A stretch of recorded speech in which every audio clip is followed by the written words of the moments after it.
Hola a todos, buenas tardes, bienvenidos a este directo temático dedicado a analizar el último debate hasta el momento en la sexta noche, el debate que tuvo lugar hace 2 semanas. La verdad que me he retrasado un poco en hacer este análisis y de hecho esta misma noche, alrededor de la 1, volvemos a debatir en la sexta noche Gonzalo Bernardos y un servidor. Pero bueno, para que no quedara sin comentario, pues, y como anticipo del debate de esta noche, vamos a analizar, bueno, pues lo que sucedió en el último, ¿no? Que en parte a lo mejor se parece a lo que puede suceder hoy o puede tener cierta relación. Entonces, bueno, como ya sabéis, en este formato vamos a ir viendo el debate y lo iré pausando y comentando sobre la marcha. Pues Lobato, vamos a poner sobre la mesa esta reforma que efectivamente se mandaba en el último minuto a Bruselas, la reforma que tienen que poner la lupa encima desde Bruselas para que puedan empezar a fluir esos 140.000 millones que, según la vicepresidenta, la ministra de Economía, la señora Calviño, podría empezar a llegar el primer pago en el mes de junio. Pero realmente esto nos va a ayudar a salir de una crisis que ha dejado números negros para nuestra economía. Este mismo viernes hablamos del dato de PIB, del dato de déficit, deuda, todo mal. Vamos al comentario con los economistas de cabecera de Sexta Noche, con Juan Ramón Rayo y Gonzalo Bernardos. Buenas noches a los dos. Buenas noches. Bueno, lo primero, me gustaría vuestro análisis de este plan enviado por España a Europa, del que es cierto que hasta la AIREF ha dicho que nos faltan muchos detalles, que algunas cuestiones, tal y como se plantean, parecen generalidades y no se va a la concreción de cómo se va a ejecutar. Por ejemplo, dice el plan, reformas para conseguir que haya 800.000 empleos más, como prometió el presidente Sánchez. ¿Estas reformas van bien encaminadas, Bernardos? Sí, el plan que se ha enviado a Bruselas prácticamente parece el plan de un programa de un partido que se presenta a las elecciones. Concreciones prácticamente no hay ninguna y solo pequeños esbozos de lo que van a hacer.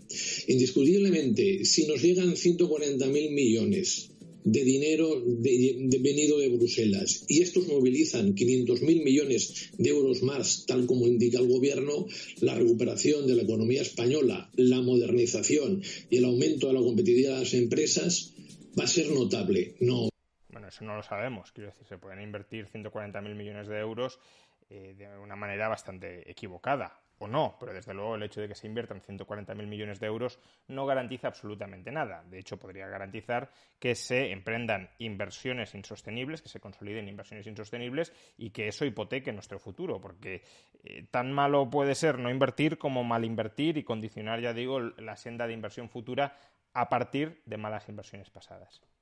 No obstante, el gobierno le toca decir cuál es la cara B de estos fondos.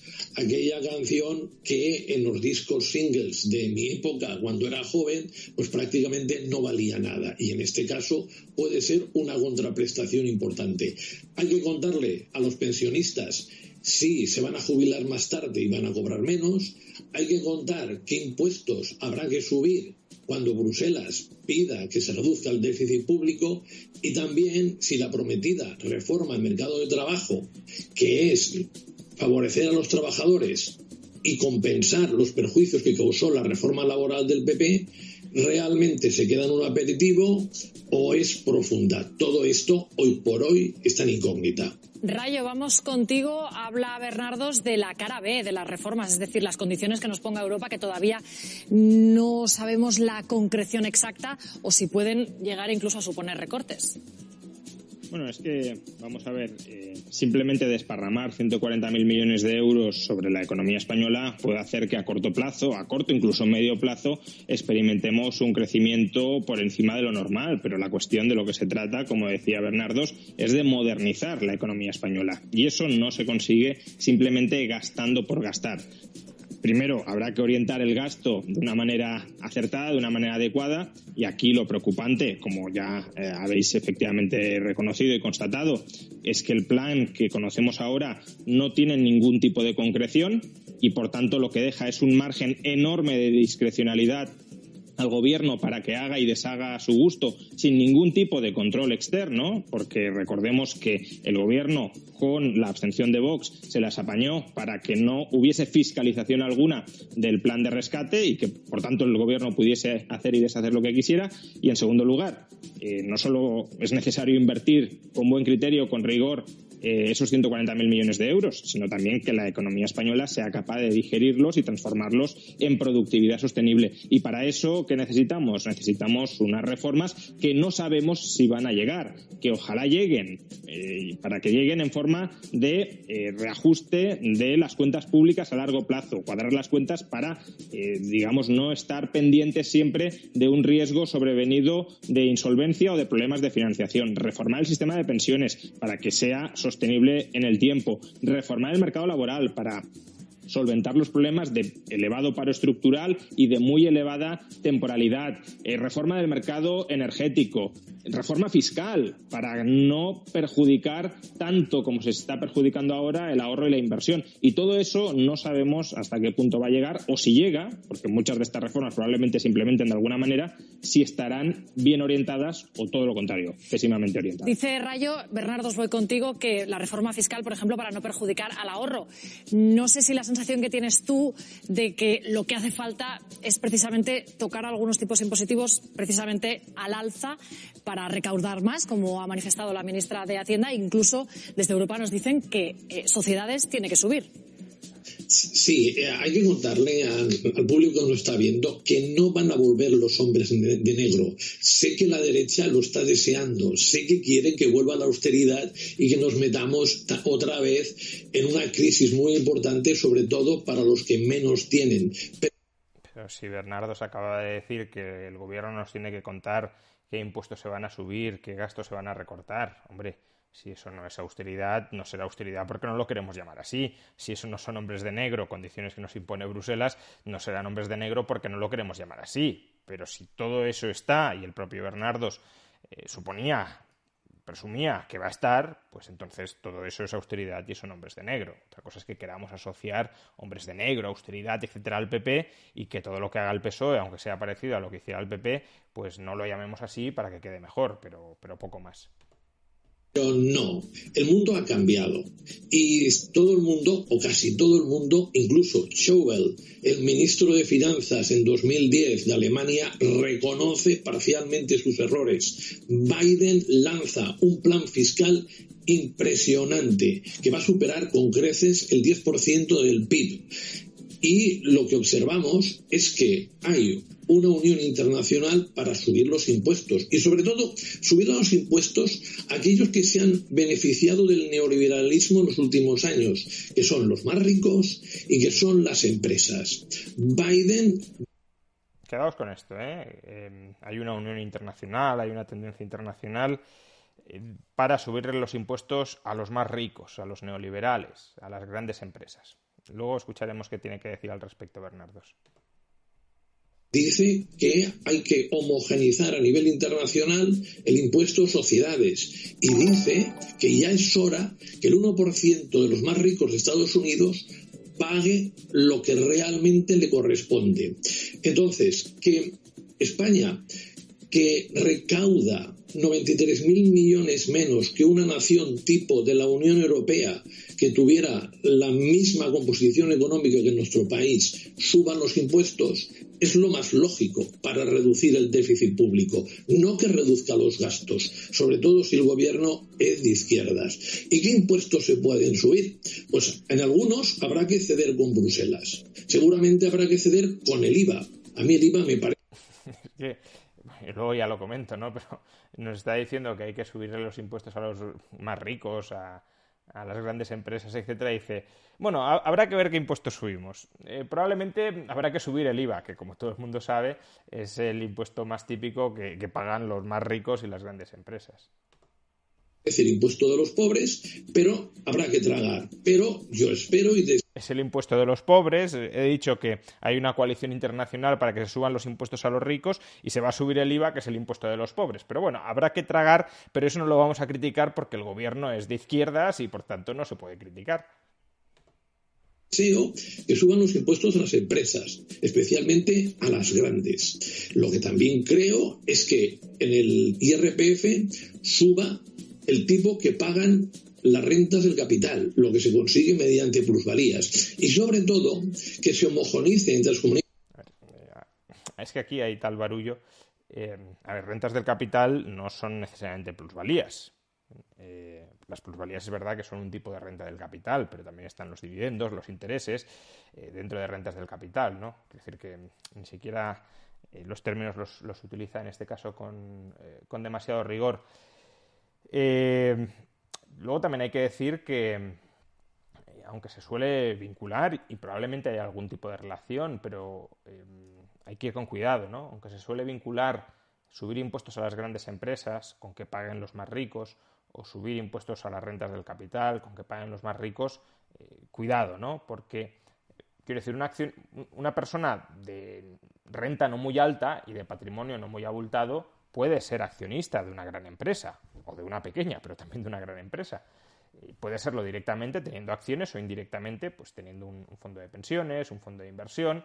Y claro, si tú le subes los impuestos a la gran empresa, en parte también se los está subiendo a ese accionista, que no tiene por qué ser un rico. Puede ser, insisto, una persona de clase media, o incluso si es un ahorrador de rentas bajas. Y lo mismo con las rentas del capital. No solo tienen rentas del capital los más ricos. Es verdad que los más ricos tienen muchas más rentas del capital que los más pobres. Es verdad que la desigualdad en términos de rentas del capital es mucho más intensa que en rentas del trabajo, pero eso no significa que solo los más ricos tengan rentas del capital, y que, por tanto, subiendo los impuestos a las rentas del capital no se los subas también a las rentas bajas. Autónomas, impuestos como sucesiones y donaciones, entendiendo de que la inmensa mayoría de la reducción del déficit no la lograremos a través de la subida de impuestos. Gonzalo, vamos a dejar que conteste Rayo, porque además, desde que has comenzado con tu exposición de que sí que hay que subir impuestos, le veo que arquea las cejas, que tiene el hombre ganas de contestar. Decías, armonizar impuestos, bueno, eso es subirlos, porque en Madrid, por ejemplo, sucesiones, patrimonio, no se paga. Rayo, ¿esa es la receta? ¿Subir impuestos para no hacer recortes? Bueno, me sorprende que Gonzalo ha empezado diciendo que ha llegado la hora de subir impuestos a los que más tienen, a los que más se han beneficiado del neoliberalismo, y acto seguido dice lo primero que habrá que subir es el IVA, pues, que es el impuesto de los pobres. Pues hombre, alguna contradicción hay ahí.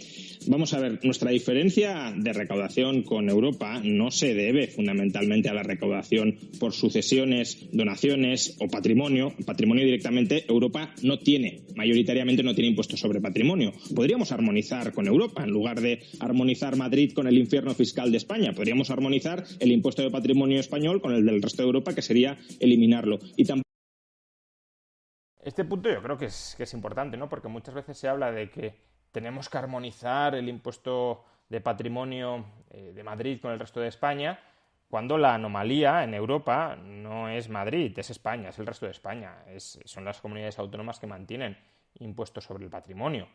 Y por tanto, si estamos hablando de armonizar a escala global, pues incluso partiendo de ese argumento, que no es un argumento que a mí me guste, yo no defiendo la armonización fiscal ni al alza ni a la baja, pero si nos creemos el argumento de la armonización fiscal, pues hombre, en el caso de que toque armonizar a la baja, defiéndelo también. No me digas solo que yo quiero armonizar impuestos cuando solo te conviene para subirlos y no en ningún otro momento.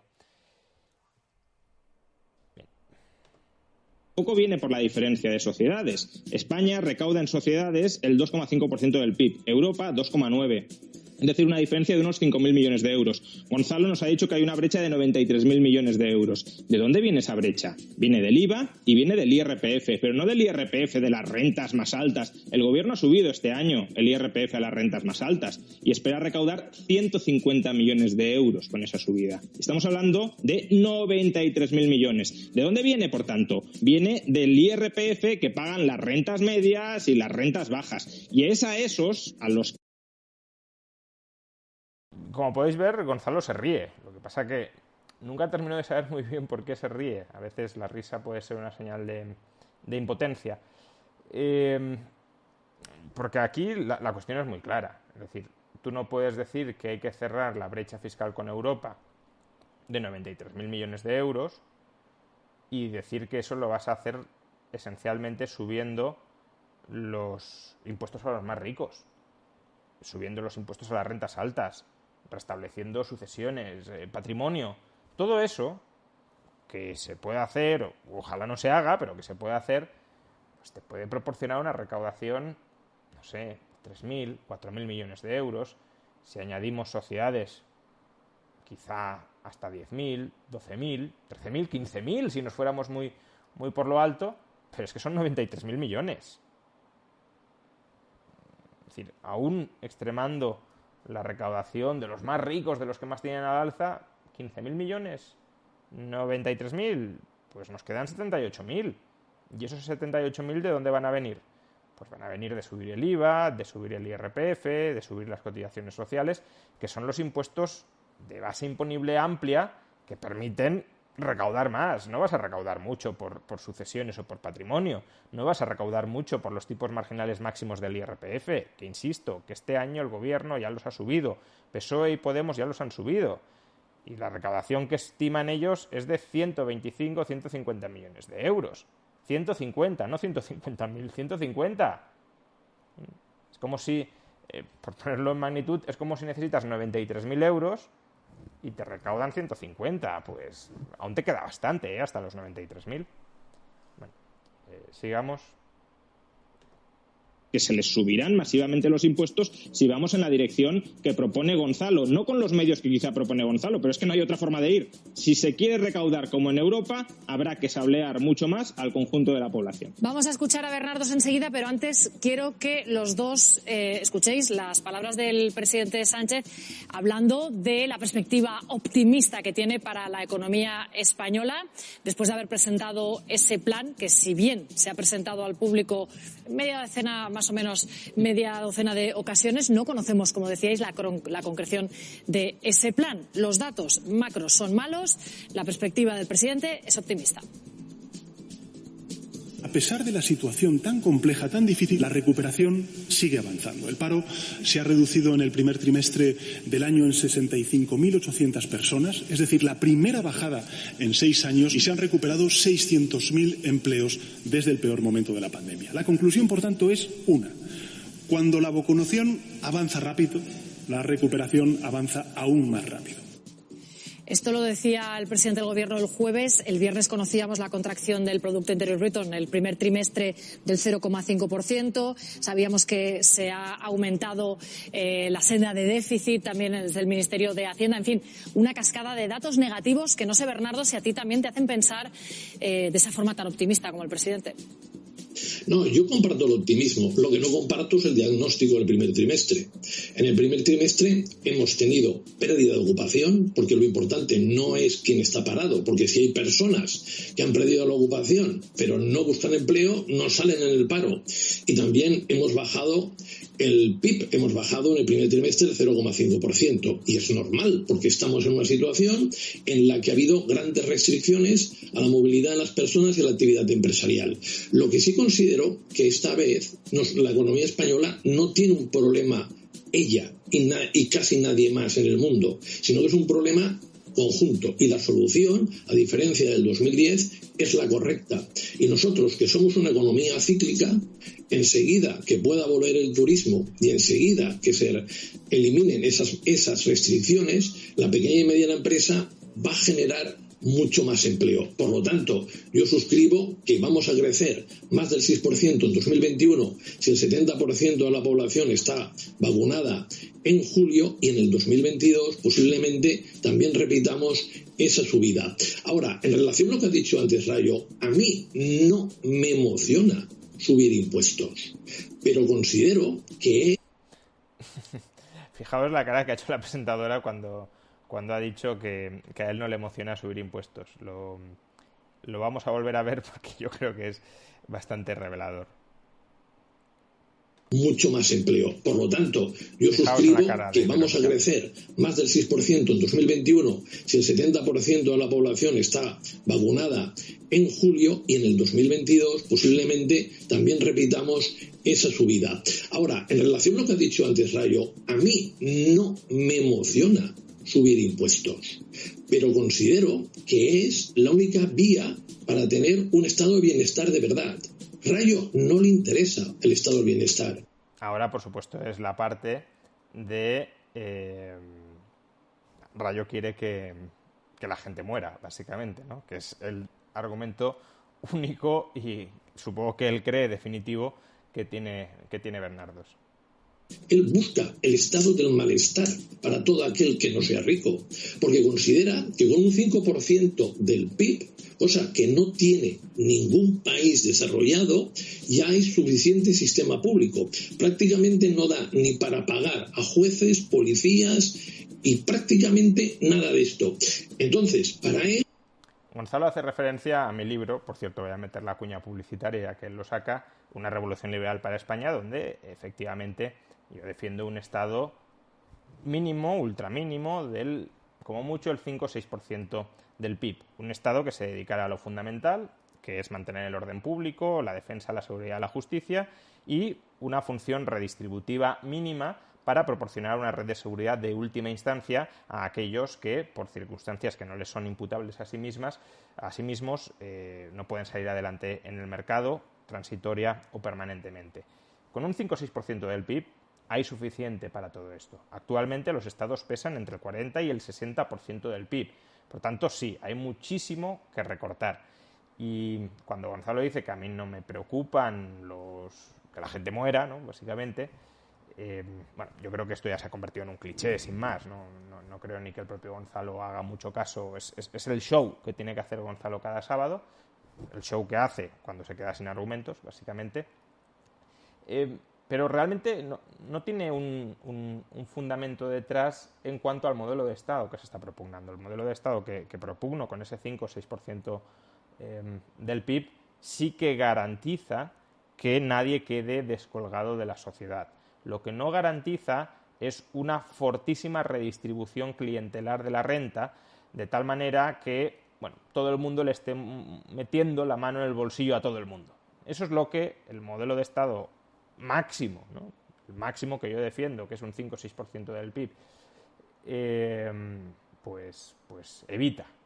No evita que haya una red de seguridad de última instancia, pero sí evita que para recurrir a la educación, a la sanidad, a las pensiones, tengamos que pasar por el proveedor monopolístico del Estado y tengamos una burocracia gigantesca de empleados públicos que se especializa en proporcionarnos unos servicios que el sector privado nos puede proporcionar a la inmensa mayoría de la población. Cualquier impuesto es malo.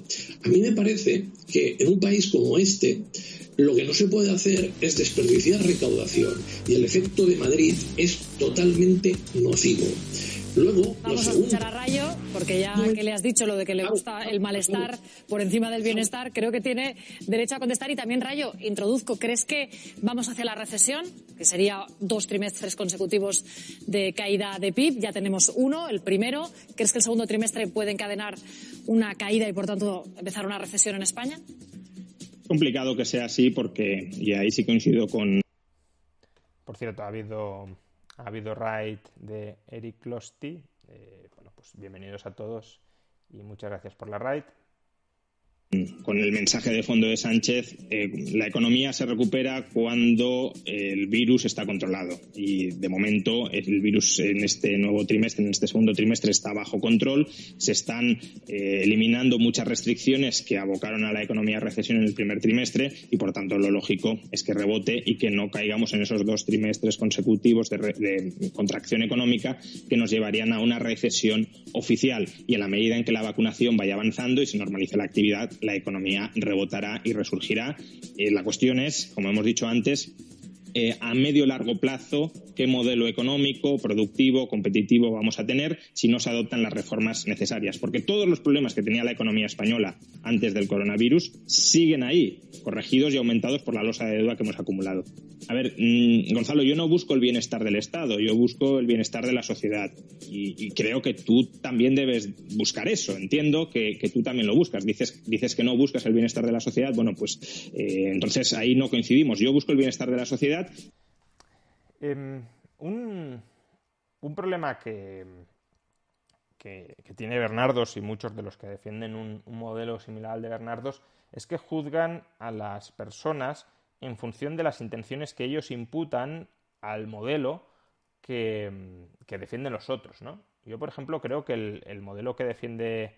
Y creo que el bienestar de la sociedad se consigue. Creo que el modelo que defiende Bernardos es un modelo que clienteliza a la sociedad, que esclerotiza a la sociedad, que dificulta el crecimiento, que concede muchísimo poder a los políticos para que pastoreen nuestras vidas, que también coloca nuestras vidas al servicio de aquellos lobbies que consiguen de alguna manera influir sobre el proceso de toma de decisiones político. Yo creo que todo eso es lo que pasa, pero no creo que eso sea lo que Gonzalo quiere que pase. Yo creo que Gonzalo verá a su modelo como una forma de promover la igualdad de oportunidades, de garantizar un crecimiento inclusivo, etcétera, etcétera. Y creo que esas intenciones son buenas, yo también las comparto. Lo que no comparto son los medios que Gonzalo defiende, porque yo creo que esos medios llevan a otras consecuencias. Pero claro, a mí no se me ocurriría decirle a Gonzalo, más allá del chascarrillo que he hecho ahora, porque claro, le estaba diciendo, ¿a ti te preocupa el bienestar? Y decía que no, negaba con la cabeza, pues digo, pues entonces no te preocupará. Pero más allá de ese chascarrillo, a mí no se me ocurriría decirle a Gonzalo, ¿tú quieres que la gente se vuelva un parásito del Estado y que no pueda levantar la cabeza sin que los políticos le repartan dádivas? ¿Tú quieres que las empresas dominen el Estado y mangoneen a través del Estado para lucrarse restringiendo a los competidores y no sirviendo a los consumidores? Yo no creo que Gonzalo quiera eso. Otra cosa es que su modelo lleve a eso. Pero yo no creo que Gonzalo quiera eso. Pues lo mismo debería presuponer Gonzalo de mí, ¿no? Es decir, él puede creer que mi modelo lleva a que la gente muera. Entonces, lo que debería decir es, tu modelo no es correcto, aunque tú creas que sí, porque llevaría a mucha pobreza, a mucha desigualdad, bla, bla, bla. Pero él no dice eso. Él dice, tú quieres que. Tú defiendes algo que lleva a esto y lo que quieres es eso. Y eso, bueno, yo creo que no se lo cree ni él, evidentemente, porque, vamos, si él pensara que yo quiero que la gente muera, lo más honesto que podría hacer es levantarse y negarse a discutir conmigo, ¿no? Es decir, con un psicópata, con un asesino en potencia no hay mucho que debatir, no hay mucho que discutir. Pero, bueno, Gonzalo suele tener conmigo un trato cordial, fuera de plató, evidentemente, y no lo tendrías si creyeras que el otro es un psicópata, salvo que tú también lo seas, claro. En ese caso sí, entre psicópatas iría al juego. Por tanto, ya digo, es puro show, pero es un show que recurre a una estrategia muy común, y es atacar a los demás por las intenciones que tú presupones que tienen, cuando ni tienen por qué ser esas las intenciones. O sea, no tienen por qué ser esas sus intenciones, y a lo mejor tú estás malinterpretando cómo funciona su modelo. Sigue con mucha más independencia para los individuos, con mucha más autonomía para las personas, permitiéndoles asociarse libremente al margen del poder político y, por tanto, no machacándoles a impuestos y a regulaciones que, en última instancia, suponen que no tratamos a las personas como adultos, sino que las tratamos como niños. Ayudar, desde luego, a todas las personas que no puedan salir adelante por sí mismas, pero no romperle las piernas a nadie para que esa persona... Un par de frases para quede Bernardo, dependiente del pero un Estado. par, Bernardo, por favor, Bernardos. Sí, nada, mira, Rayo, afortunadamente el mundo está cambiando. Ahora, la presentadora Verónica le ha dicho que un par de frases, ahora veréis lo que entiende Gonzalo por un par de frases. El neoliberalismo que tanta pobreza ha generado y tanto trabajo precario está en trance de ir al baúl de los recuerdos. Es importantísimo que vuelva la clase media, es importante. Por cierto, si llamamos neoliberalismo a los últimos 40 años de la historia de la humanidad, que es tal como lo entienden muchas personas, los últimos 40 años de la historia de la humanidad han sido el periodo en el que más se ha reducido el número de pobres, la pobreza y la desigualdad también, en toda la historia. Entonces, eso de Gonzalo, de que el neoliberalismo ha traído pobreza, precariedad, etcétera, bueno, a lo mejor en algún país concreto lo puede haber traído, pero si hablamos de neoliberalismo como los últimos 40 años, nunca ha habido en la historia de la humanidad un periodo en el que la pobreza haya bajado tanto, ¿vale?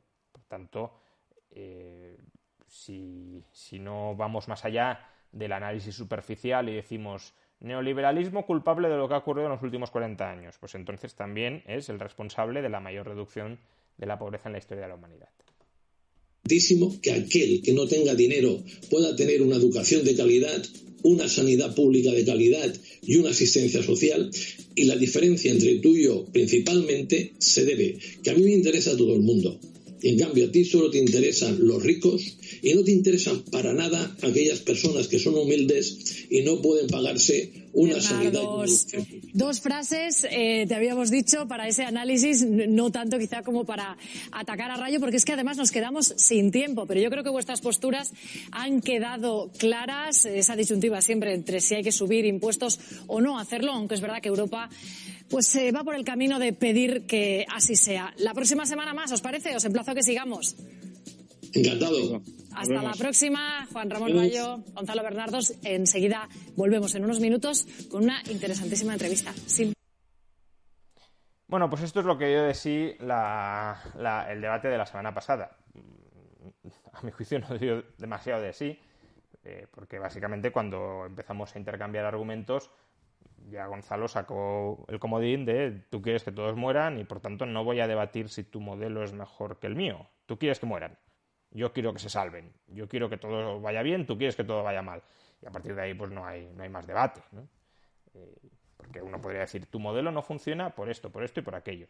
Pero ni siquiera se entra ahí. Es un debate el suyo, bueno, una postura la suya, cada vez yo diría más superficial, más demagoga y más vacía. Bueno, pues os recuerdo a los que habéis llegado más tarde que hoy habrá nuevo asalto, hoy habrá nuevo debate alrededor de la 1 con Gonzalo y mañana pues si encuentro un hueco para hacer el directo pues lo podremos comentar aquí. Espero que no me retrase tanto a comentarlo como me he retrasado con este. Hoy me preguntáis de qué hablaremos hoy. Bueno, pues hoy hablaremos de algo parecido, ¿no? Hablaremos de peajes, hablaremos de las nuevas cuotas a los autónomos, hablaremos de la subida del IVA, bueno, de todo lo que ha dado de sí la semana económica, que está muy relacionada con la subida de impuestos. Algunos decís que lo veis en mi canal de YouTube, bueno, pues lo podéis ver donde queráis, ¿no? Si lo veis en directo, pues en directo y si no, más tarde. ¿Cómo se combate la demagogia de Gonzalo? Especialmente sin tanto tiempo como él, tiene que ser frustrante. A ver, sí, evidentemente yo podría también caer en la demagogia, pero no voy a caer. No creo que sea lo adecuado. Podría empezar a decir barbaridades de él. Tú quieres que la gente sea toda una mantenida, que no salga adelante, que nos frían a impuestos. Bueno, no creo que ese sea el tono que hay que adoptar en el debate. Al final, es verdad que el debate se embarra con esta actitud de Gonzalo. Gonzalo también sabe debatir más o menos bien, ¿no? Pero no sé por qué no quiere. Quizá para hacer espectáculo o lo que sea. Entonces, es complicado, es difícil, porque intentas mantener un cierto debate de fondo y el otro se queda en la caricatura sin más.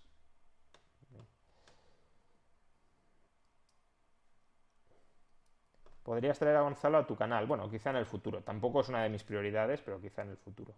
Jorge Moac, ¿podríamos afirmar que con el hiperestatismo es cuando se ha reducido la pobreza de manera histórica?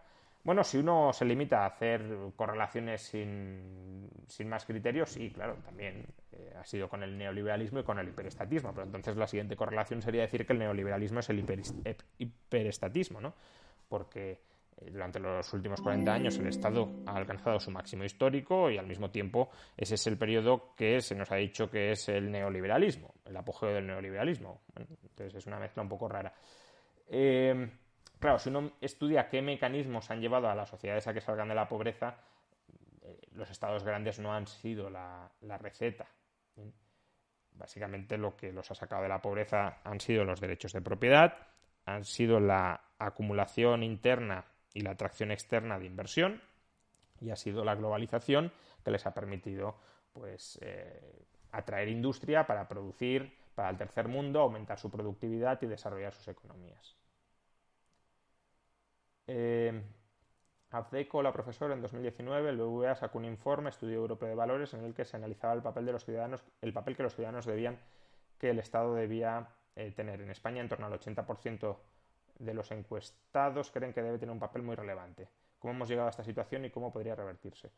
¿Cómo podría revertirse? Solo se me ocurre la batalla de las ideas, en múltiples frentes. Quizá el frente político también pueda dar una cierta batalla de las ideas, aunque yo soy más escéptico al respecto.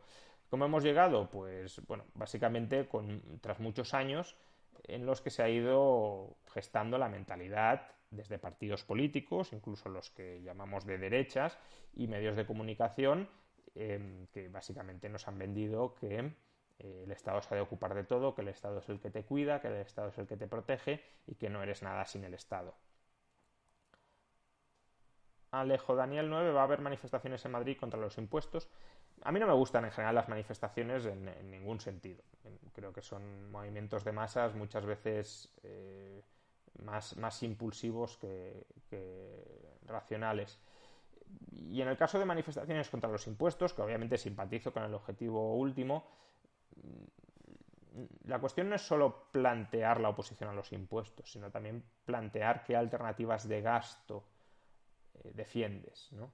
Porque es muy cómodo decir yo no quiero que se suban los impuestos, pero luego a la hora de la verdad a lo mejor tampoco quieres que se recorte ningún gasto sustancial del Estado. Y eso mucha gente lo soluciona diciendo pues que cierren chiringuitos. Ya, pero para bajar de verdad impuestos, o incluso para evitar que suban los impuestos, con un déficit del 8%, algo hay que hacer. Pues no basta ni muchísimo menos con cerrar chiringuitos. Hay que ir al debate de fondo de modelo de Estado. Más impuestos para mantener el tamaño del Estado que tenemos hoy, o menos impuestos, o los mismos impuestos, pero con menos gasto. Y menos gasto en aspectos que a lo mejor mucha gente considera intocables, como las pensiones, como la educación, como la sanidad, como la dependencia, también como la obra pública, también, obviamente, con la burocracia estatal, que hay que tocarla, pero no pensemos que solo tocando la burocracia y aquello que no llega al ciudadano, que no se nota en el nivel de vida del ciudadano, va a ser suficiente. No es así.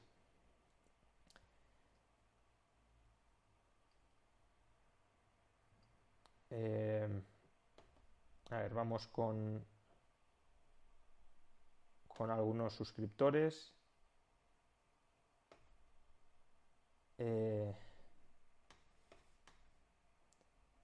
A ver, Jordan Torres, ¿crees que en México hubo neoliberalismo? ¿No ha sido un país más bien proteccionista? Sí, a ver, es que depende de qué entendamos por neoliberalismo. Es un término que a mí no me gusta mucho porque no hay una definición coherente y cada persona lo forma lo utiliza de una forma, ¿no? En México, desde luego, lo que no ha habido es una implantación amplia de capitalismo de libre mercado con instituciones inclusivas. Es un país que ha estado gobernado durante décadas por la llamada dictadura perfecta del PRI y que luego se abrió un poquito con el PAN, pero se volvió a cerrar rápidamente con el PRI y que incluso con el PAN pues ha tenido un problema de estado de descomposición por la guerra contra las drogas. Entonces, no creo que sea un ejemplo a seguir en nada y a fijarse en nada. Un Vox Me Spain, ¿no sería interesante desactivar el término neoliberalismo explicando el término neo nuevo y que no existe nueva libertad y vieja libertad? Bueno, a mí hay un término que utiliza Axel Kaiser, que lo habéis mencionado, y sí, bueno, espero en algún momento traerlo al canal, tenemos muy buena relación. Axel suele hablar de liberalismo moderno. Y no está mal, ¿no? Porque es verdad que hay un liberalismo clásico y bueno, lo que va después de lo clásico, ¿qué es? Pues podría ser lo neoclásico, hablamos en economía, escuela neoclásica, pero claro, neoliberalismo pues ya tiene las connotaciones que tiene, pero liberalismo moderno creo que todavía es un término que no ha sido mancillado y que se puede utilizar si nos queremos diferenciar de los liberales clásicos, que obviamente tenemos diferencias, ¿no? Ninguna ideología o filosofía política se mantiene constante durante varios siglos. Alex 18 Lucas, también suscriptor, pero ¿realmente el tamaño del Estado ha aumentado más en las últimas décadas o en el periodo de los 40 a los 70? Depende que entiendas por aumentar. Si te refieres a si hoy el Estado es mayor a lo que lo era en cualquier momento de los 40 a los 70, sí. Ahora, es verdad que durante esos años el Estado creció mucho y desde entonces no ha crecido tanto, pero por una razón. Si pasas del 20 al 50, pues ya no te queda mucho margen para crecer. ¿Qué vas a crecer? ¿Del 50 al 80? ¿Del 50 al 90? Entonces tendríamos una economía socialista. Es decir, el Estado ya es tan grande en el conjunto del planeta. En España aún podría crecer un poco más, pero en el conjunto del planeta ya es tan grande que no tiene mucho margen para crecer. ¿Vale? Y ya digo, desde los años 80 el Estado se ha consolidado en máximos históricos. Algunos han retrocedido, Suecia bajó un poco el gasto, etcétera, pero en general estamos cerca de máximos históricos. Liberty Marian, muchísimo más profesional y sensata esta presentadora que Iñaki. Bueno, yo ahí no me voy a meter, creo que Iñaki hace el trabajo tan bien como lo puede hacer, que no es fácil, torear en esa plaza. Fijaos que cuando está Iñaki también está con la mesa. Y es decir, no está solo moderándome a mí y a Gonzalo, sino también a todos los demás. Y no es fácil, además que puede haber distintos estilos de moderación. Verónica ha cortado, y esa es una actitud que puede tomar un moderador, y yo se lo agradezco, de hecho. Pero Iñaki prefiere no cortar en seco, y eso pues a los que no tienen respeto por los turnos, como suele ser Gonzalo, pues les permite consumir los turnos de palabra de los otros.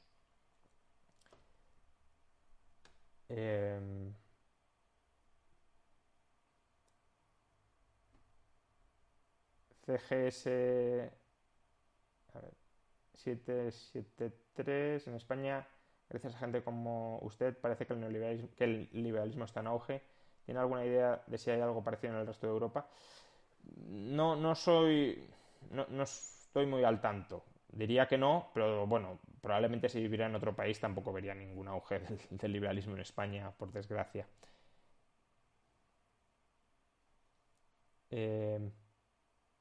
Muammar al-Gaddafi, ¿qué hoy le parece el decrecionismo?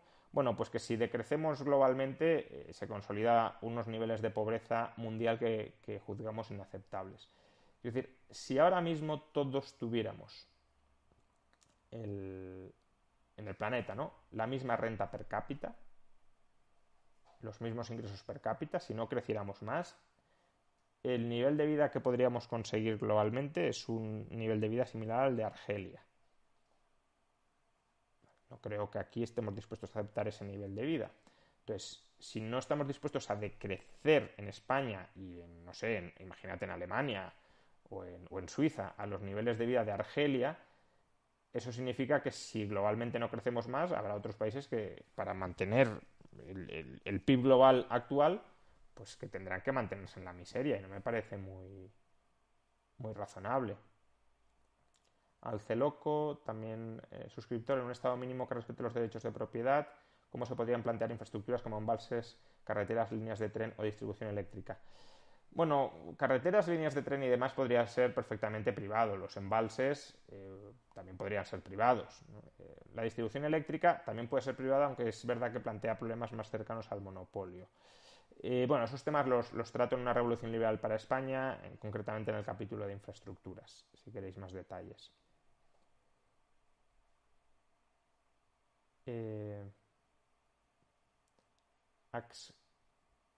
Axcasa, también suscriptor, ¿qué tan correcta es la medición del IPC en la actualidad, tomando en cuenta el cambio de preferencias por la pandemia? Bueno, es probable que haya que ajustar la cesta, lo que pasa que la cesta de bienes del IPC tiene una cierta vocación de estabilidad y claro, no la vamos a cambiar ahora si no sabemos si esos cambios de hábitos van a ser persistentes. ¿Vale? Entonces, en los próximos años lo veremos y si hay cambio de hábitos, la cesta se ajustará. ¿Hay alguna posibilidad de que la Unión Europea nos obligue a recortes similares a los de Portugal de hace unos años, sobre todo en pensiones y sueldos de funcionarios? Sueldos de funcionarios no creo. En pensiones yo sí confío en que la Unión Europea nos imponga un ajuste a largo plazo mayor del que ha planteado el gobierno hasta la fecha, que es prácticamente nada. Jordan Torres 2580. Por cierto, hay que ir terminando ya, o sea que no enviéis muchas más preguntas. ¿Qué opina que quieran instaurar un superestado europeo? Pues me parece fatal, me parece jacobinismo a una escala cada vez mayor y por tanto muy preocupante.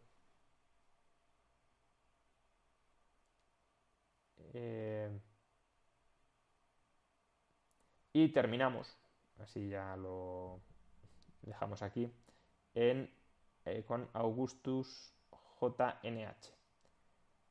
Disculpe que no siga la temática del directo, pero le lanzo la siguiente pregunta. Para una representación más directa, ¿cree que para dar paso a una participación por parte de los que somos abstencionistas debemos primero modificar el sistema DONT? El problema no es DONT. A DONT se le suele acusar, yo creo que muchas veces en vano. El problema en España, en todo caso, es el tamaño de las circunscripciones, que hace que no sean muy representativas del voto del conjunto de la sociedad. Otra cosa es que deba serlo.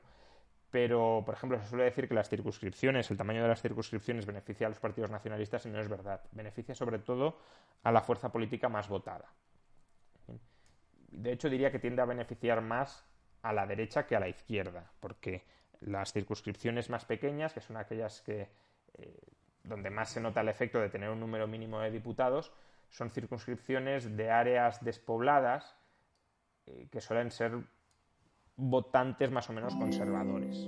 Por ejemplo, Castilla y León, pues tenéis muchas provincias donde casi no vive nadie, pero aún así tienen mínimo 2 diputados. Y por tanto ahí el diputado es mucho más barato en términos de votos que en otras partes de España, y esas provincias suelen estar más sesgadas hacia la derecha. Bueno, no creo que sea una prioridad, vamos, sé que hay muchos que están luchando por eso, pero vamos, que creo que las prioridades son otras. Yakar, mucha suerte esta noche, profesor, y mucha paciencia. Es que se acaba de suscribir de nuevo, ha renovado su suscripción Prime, cosa que agradezco. Me pedís que dé mi opinión sobre el conflicto Palestina-Israel.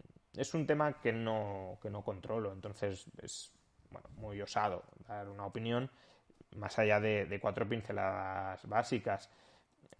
Obviamente la tradición liberal y democrática que tiene Israel es una tradición con la que me identifico más que la que puede tener Palestina. Además, hay que ser conscientes de que gran parte de la población palestina, o al menos seguro de las élites palestinas, querrían ver desaparecer a Israel, o al menos no llorarían mucho si Israel desapareciera. Y por tanto eso hay que tenerlo en cuenta. Pero eso no justifica una actuación desproporcionada por parte de Israel, y tampoco justifica que en la gestación del Estado de Israel, en el nacimiento del Estado de Israel, se produjeran expropiaciones masivas de tierra de la población palestina. Todo eso son manchas que desde luego están en el currículo de Israel y que tampoco hay que obviar. Jadiel Marc, te he dedicado un post en Peñíscola Foro abierto. Bueno, pues no sé muy bien qué es, pero gracias, porque obviamente siendo de Benicarló, pues todo lo que tenga que ver con la zona me hace ilusión. Lo dicho, muchas gracias a todos y nos vemos a poder ser mañana comentando el debate que hayamos tenido hoy con Gonzalo Bernardos, a ver qué da de sí. Hasta entonces.